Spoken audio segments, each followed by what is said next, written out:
অকালতে আমাৰ মাতৃসকলৰ বুকু সোধা হৈছে, বহুতৰ সেন্দুৰ মোচা গৈছে।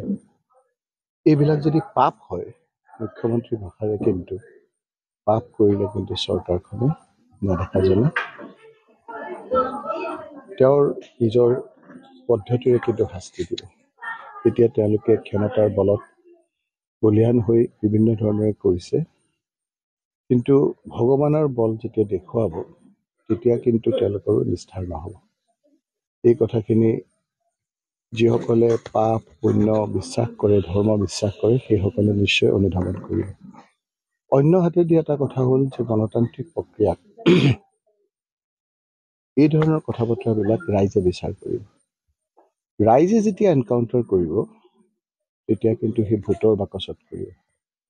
বহুত প্ৰতাপী পৰাক্ৰমী এনেধৰণৰ সাহস নিমিষতে নাইকিয়া হৈ গৈছে ৰাইজে যেতিয়া এনকাউণ্টাৰ কৰে।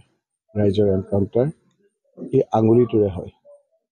সময়লৈ অপেক্ষা কৰিছে, নিশ্চয় এইটো বিচাৰ ৰাইজেও কৰিব, নেদেখাজনেও কৰিব। তৰুণ গগৈ ডাঙৰীয়াই বহু চেষ্টাৰে যিটো সময়ত চৰকাৰ কৰিছিল সেই সময়ত ঘৰৰ পৰা মানুহ ওলাব নোৱাৰা এটা অৱস্থা আছিল। একফালে আলফাৰ প্ৰকোপ, আনফালে ছালফাৰ, আৰু বহু সমস্যাৰে জৰ্জৰিত অসমখনত তৰুণ গগৈ ডাঙৰীয়াই দায়িত্ব লৈ এই গোটেই সমস্যাবিলাক সমাধান কৰিবৰ কাৰণে যত্ন কৰিছিল। এটা এটাকৈ যেতিয়া সমস্যা, কৰ্মচাৰী দৰমহা নোপোৱা, আমাৰ MOU চাকৰি বাকৰি নোপোৱা, সেই কথা বতৰাবিলাক যেতিয়া জোৰা মাৰিছিল, তাৰপিছতে আলফাৰ ল'ৰাসকলক মেজলৈ মাতি আনিছিল।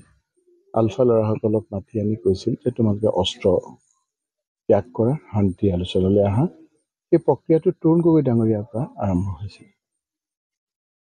এই যিসকলে মূল সুঁতিলে আহিলে সেইসকলৰ লগত শান্তি চুক্তি কৰিছে, চুক্তিত কি আছে পৰৱৰ্তী পৰ্যায়ত আমি ক'ম, কিন্তু এটা ভাল পদক্ষেপ, শান্তি হওক। কিন্তু মুখ্যমন্ত্ৰী ডাঙৰীয়াই যিদিনা শপত গ্ৰহণ কৰিছিল মুখ্যমন্ত্ৰী হিচাপে, তেওঁ 3-4 কথাৰ ভিতৰত কৈছিল যে পৰেশ বৰুৱাৰ লগতো কথা পাতিব। আৰু মই নিজে খুবকৈ বিশ্বাস কৰোঁ যে কোনো মুখ্যমন্ত্ৰীয়ে যদি পৰেশ বৰুৱাৰ লগত কথা পাতিব পাৰে, এইজন মুখ্যমন্ত্ৰীয়ে পাতিব। কিয় পাৰিব, কি নাই, সেইখিনি কথা আপোনালোকে যদি মোক সোধে, পিছত আমি সকলো কথা মই বিৱৰি উদাহৰণ সৈতে ক'ব পাৰিম। মোৰ গভীৰ বিশ্বাস যে এখেতে যিহেতু কথাও পাতি আছে, পৰেশ বৰুৱাক যদি মাতি আনি সদায় কাৰণে শান্তি এটা কৰিব পাৰে, তেতিয়াহ'লে এইটো এটা ভাল পদক্ষেপ হ'ব।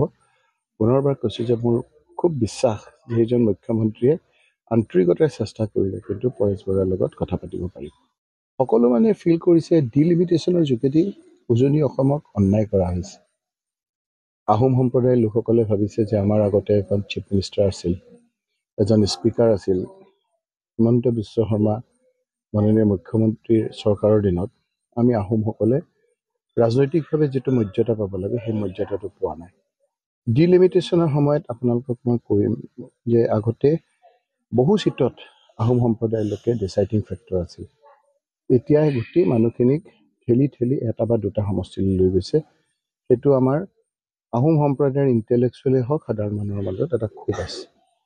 মৰাণ মতসকলৰো এটা ক্ষোভ আছে যে তেওঁলোকৰ এটা সমষ্টি আছিল নাম।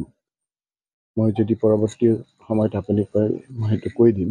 সেই সমষ্টিটোকে নাইকিয়া কৰি দিলে, তেওঁলোকৰ প্ৰতিনিধিত্ব কমি যাব বুলি তেওঁলোকে ভাবিছে। চাহ জনজাতিসকলৰো আপোনাৰ চাব যে আগতে যিমান বিধায়ক জিকিছিল এতিয়াও জিকা নাই বিজেপিৰ পৰা, আৰু এই ডিলিমিটেশ্যনৰ পিছত ৰাজনৈতিক প্ৰতিনিধিত্ব কমি গৈছে। আনফালে আকৌ 6টা জনগোষ্ঠীক যি জনজাতিকৰণ কৰিম বুলি কৈছিলোঁ, সেইটো আপোনাৰ লুকা-ভাকু খেলা আজি আপোনাৰ কিমান বছৰ হৈ গ'ল। সেইখিনি হ'ল উজনি। নামনিত আকৌ আপোনাৰ কোচ ৰাজবংশীসকলৰ এটা চিট আছিল, তেওঁলোকে নিজকে সুৰক্ষিত বুলি ভাবিছিল, সেইটোও নাইকিয়া কৰি পেলালে। এফালে বঙালী সম্প্ৰদায়ৰ লোকসকলক বিজেপিক এবাৰ হিয়া উধাৰি ভোট দিছিলে, কিন্তু বৰাক ভেলীলৈ গ'লে গম পাব যে 15টা চিটৰ ভিতৰত 13টা চিট কৰি দিছে, তাত ভাল পোৱা নাই। সেই মানুহসকলকৰ খুব যেতিয়া এই কথা বতৰাবিলাক মুখ্যমন্ত্ৰী ডাঙৰীয়াই গম পাইছে, প্ৰমাণ পাইছে, তেওঁ এতিয়া মুখ্যমন্ত্ৰী হৈ থকাৰ কাৰণে বহুত ইণ্টেলিজেঞ্চ ৰিপৰ্ট পায়। ইণ্টেলিজেঞ্চ ৰিপৰ্টত যেতিয়া গম পালে, তেতিয়া ভাবিলে যে মই আৰু উজনিত যোৱাবাৰ যিমান ভোট পাইছিলোঁ, যিখিনি মানুহৰ সমৰ্থন পাইছিলোঁ, মোৰ কাণ্ড কাৰখানা বয় বস্তুৰ দাম বা বৃদ্ধিটো আছে, মই নাপাম। তেতিয়াই তেওঁ ভাবিলে যে মই যদি ৰাজনৈতিকভাৱে তিষ্ঠি থাকিব লাগে, তেতিয়া বদৰুদ্দিন আজমলেই একমাত্ৰ সম্বল। সেইকাৰণে এই ডিলিমিটেশ্যনত বদৰুদ্দিন আজমল ডাঙৰীয়াক সুৰক্ষিত কৰিবৰ কাৰণে যিজন মুখ্যমন্ত্ৰীয়ে 50 কিলোমিটাৰ আহোঁতে হেলিকপ্টাৰলৈ আহে, তেওঁ ৰাতি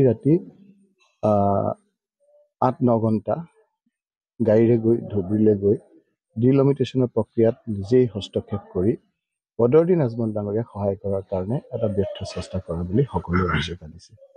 গতিকে মুখ্যমন্ত্ৰী ডাঙৰীয়াৰ এই কাণ্ড কাৰখানা আৰু এতিয়া দেখিছে যেতিয়া বিভিন্ন ধৰণৰ জাত পাত লৈ পেলাই তেওঁ যি ধৰণৰ কথাবিলাক কৈছে, সেইকাৰণে মই বহুদিনৰ পৰা কৈছোঁ, আজিও ক'ম যে 6 জনগোষ্ঠীক যেতিয়া জনজাতিকৰণ কৰিব, অসমত প্ৰায় 51% বেছি জনজাতি হৈ যাব।